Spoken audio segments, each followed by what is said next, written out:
Here is an unbranded fan. Its performance and the looks of the blade and a few other aspects reminds me a lot of the earlier generation of the Honeywell turbo fans. I can't get to the informations because of the way it's on the wall. You know, who in the world does this? I don't think we'll be able to see the information by doing this.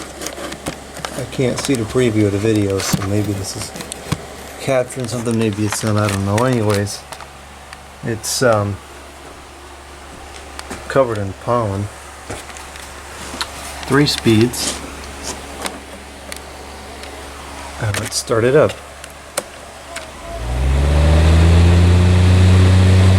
It does have a startup sound, and it's actually moving a decent amount of air. Even all the way back here, it's still performing quite well, and this is outside here, so it's fighting for more of a what's what I'm looking for. It's going to perform poorer out here because it's competing with the natural wind. So anyways, there's that on low. Go up to medium.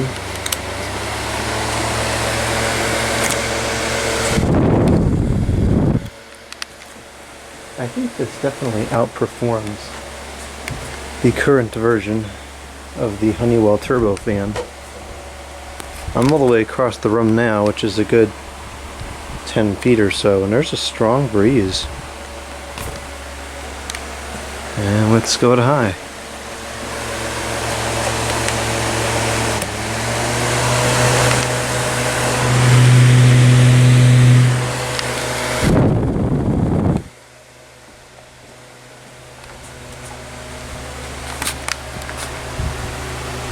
Yeah, admittedly, that is a very powerful fan.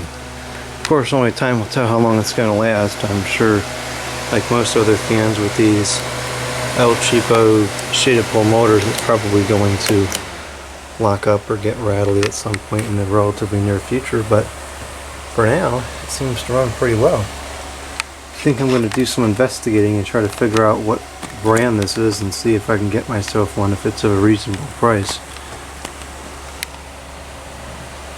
I don't think it has startup sound on high, but I'll crank it up to high and see if it has one. Oh yeah, I was wrong. It actually does have one. Let's listen to that again.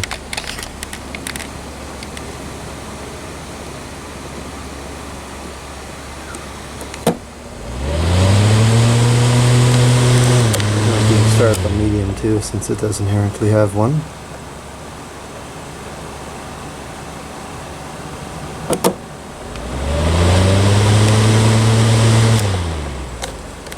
And low, even though we already showed that, we'll show it again.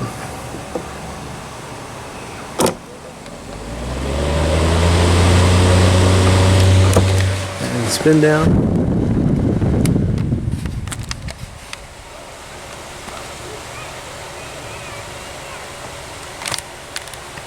I didn't realize the information is on this part of the fan, so we can read it.